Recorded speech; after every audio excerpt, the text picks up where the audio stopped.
So Wuthering Waves is coming out in less than a week, and I'm barely prepared for it at all. It seems like all of this time waiting for the game has gone so fast. It's a little bit weird to think that almost exactly next week we'll all be playing this game and trying it out, and hopefully it all goes smoothly. Now, before I begin this video, I want to apologize again for my voice. I'm still a little bit ill, so I will sound a little bit weird. And also, if you're new here, then don't forget to leave a like and subscribe, and even follow my Twitch, because I'll be making a ton of content over there whenever Wuthering Waves comes out. And I'll be definitely streaming it whenever the game releases. But just the other day, I was watching Tekto's stream, and he touched on something very important that I thought I'd like to further expand on, because he didn't exactly explain the reasons behind all of this stuff. And so what he was doing, he's comparing gacha games on Google Trends. If you don't know, Google Trends is a site run by Google to let you know how popular things are. And as you can see here, I've got Genshin Impact, Honkai Star, and Wuthering Waves. And I've sorted this by the past 5 years worldwide. So this is everywhere in the world. This is what they're searching at the time between these games. And as you can see, Genshin Impact is massively popular. They're on top. They're the blue line here at the top. They've always been on top, although there has been a little bit of a decline. But to be honest, it's nowhere near these other gacha games. But you know, they are still kind of falling off a little bit. And then if we compare to Honkai Star here, which is the red line, it doesn't kind of reach the heights that Genshin Impact has. I mean, if we go into a smaller time frame, I think it has overtaken it a few times whenever updates have been low for Genshin and updates have been high for Honkai Star, but it's never managed to consistently keep a big advantage over Genshin Impact. And then all the way down here in the little yellow line, it's probably quite hard to see, it's Wuthering Waves. And obviously, they're a new game, so they're not going to be that big at the moment. We could even see with Genshin Impact here, they really weren't that big before launch either. They barely even touched the surface,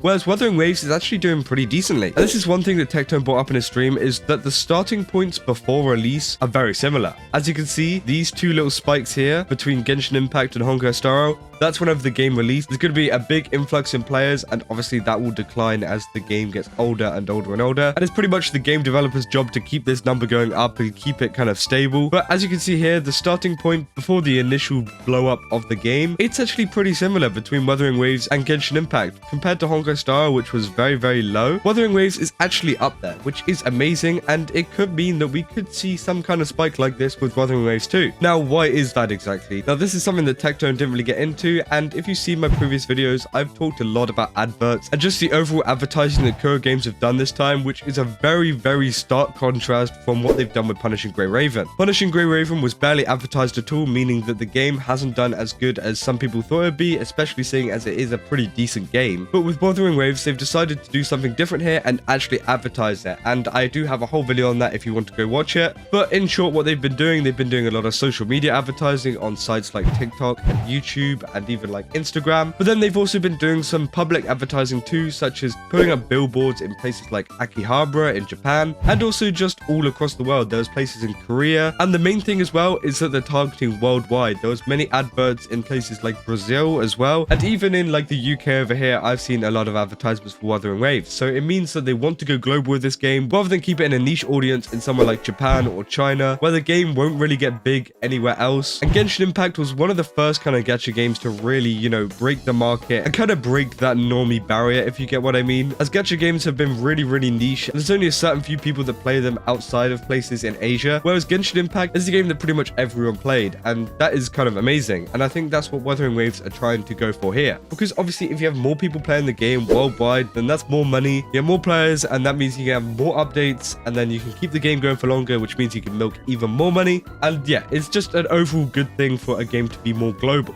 And as the game's more global, we have seen the results already. I mean, it's already catching up to Honkai Star, and the game hasn't even released yet. I mean, if we go to a smaller time period here, let's go to like 30 days, we can see that over the past 30 days, Wuthering Waves has actually overtaken Honkai Star. This is all the way up to May 16th, which is today. And if you don't know, Honkai Star has had a massive update recently. I mean, they've had new characters, new story, new events. Like, it was honestly amazing. The story was great, and honestly, I thought this was a massive update for them. But it seems like Wuthering Waves, without even being released yet, has managed to overtake them, which is kind of insane and kind of proves how big this game could actually be. Now, do I think it's going to overtake Genshin Impact? Well, probably not. I mean, it will for a little bit of time, but because, as I said, if we go back to the past 5 years here, the games do get these spikes which go massive, and I feel like this spike could go above Genshin Impact's current record. As at the moment, Genshin Impact seems to be going down and down a little bit. We've got the spikes for each update patch, which is kind of normal, but there's a trend of it going down and down and down, meaning that Wuthering Waves could take advantage of this and skyrocket above that. And hopefully we do see that. Now, obviously, as the game goes on, we will see this dip in players as we see with both Genshin Impact and Honkai Star Rail. So it will probably dip below Genshin Impact again, but I reckon it's not going to be that far below it. I think it's going to be somewhere in the middle between these two, especially for the first couple of weeks, and then maybe it will dip down even further to about where Honkai Star Rail is.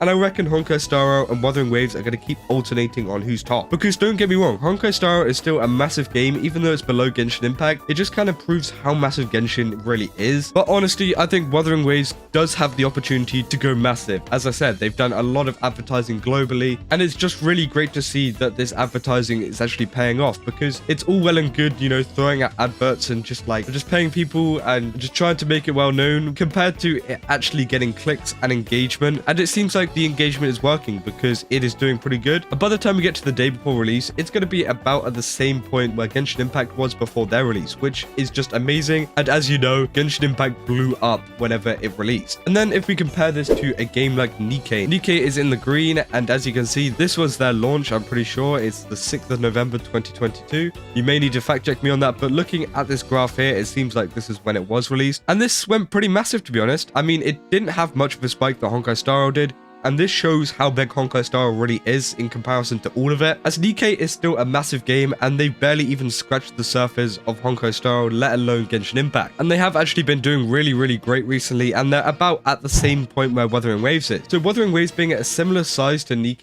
is actually great, because Nikke is a well-known game, especially in the gacha community. And I mean, it isn't so global. I mean, there is a lot of global players and there is a lot of people across the world that play this game, but compared to Genshin Impact and Honkai Star Rail, it is nowhere near as marketed to the global audience as these games, especially Wuthering Waves 2, which has been, you know, marketed towards the global audience much more than Nikke has, I would say. So we should see Wuthering Waves going ahead of Nikke too. Now, I just wanted to quickly look at this too. It pretty much compares what regions, you know, the games are popular in. As you can see here, Genshin Impact is actually most popular in Russia. I did not know that. But if you look at this, most of the countries here, Genshin Impact is going to be the most popular one. And as we saw worldwide, it was most popular. And actually looking at it here, if we saw by interest for Genshin Impact, it's actually most popular around in like the Balkan states and stuff like that. We've got Russia as well, Iran. I mean, these are some pretty random places to be. I mean, I couldn't really imagine them playing Genshin Impact. But hey, I mean, I guess there are some very dedicated fans. I know there was a lot of talk about Russian players in Genshin Impact a while ago, but I really didn't expect them to be #1 on this list. I thought it'd be somewhere like China. And then if we go to Honkai Star Rail, it's pretty big in Thailand, Vietnam, Indonesia, Singapore, and Australia. That is pretty great. And Australia is a pretty random one there, I'd say. Obviously, Australia is closer to the Asian countries, so they have more of an Asian influence, but you know, an English-speaking country being 5th on here is pretty massive and shows how global Honkai Star Rail has become. Then finally, we're going to look at Wuthering Waves, and it is most big in South Korea, which obviously isn't very surprising. And if we look at the makeup of South Korea here, we can see it's 90% Genshin Impact, 1% Honkai Star Rail, 1% Wuthering Waves, and 10% Goddess of Victory Nikke. Now, you may be saying, why is this the biggest country for Wuthering Waves, even though it's 1%? Well, it's still starting out, and the game hasn't fully came out. But so far, the marketing seems to have worked in South Korea most. And although it's less than 1%, that's still a pretty big market, especially in South Korea. They're very densely populated, and they're going against some big giants here. I mean, Nikke is a massive game in Korea, because I'm pretty sure it's run by a Korean company or Korean developers. So obviously, it's going to be much bigger there. And as we can see, the game's also pretty popular in the Philippines, Japan, Singapore, and Malaysia. So this is mostly Asian countries. If we keep going across, we can see it's also big in China, obviously, because they're massive gacha game consumers. Russia, Belarus, Vietnam, Thailand, Chile, Canada, New Zealand, Australia, Poland, United States, and 26, which is kind of surprising to be honest, France, Peru. So we can see that it's still getting massively popular across the globe, and honestly this is very exciting to see. Now obviously, as I said, the percentages were a little bit low on all of those countries, but we'll definitely see that improve whenever the game releases. So I probably will make a follow-up video to see how they are doing in each of the countries. And yeah, just stay tuned for that. But yeah, I just wanted to talk about that really quickly because I thought it was very interesting, especially whenever Tectone brought it up. And I hope this has helped you understand how well Wuthering Waves is doing compared to other gacha games. But yeah, that's about all I got for this video. If you enjoyed it, then don't forget to leave a like and subscribe, and also come over to my Twitch. Yeah, I'll see you in the next one. That's all. See ya.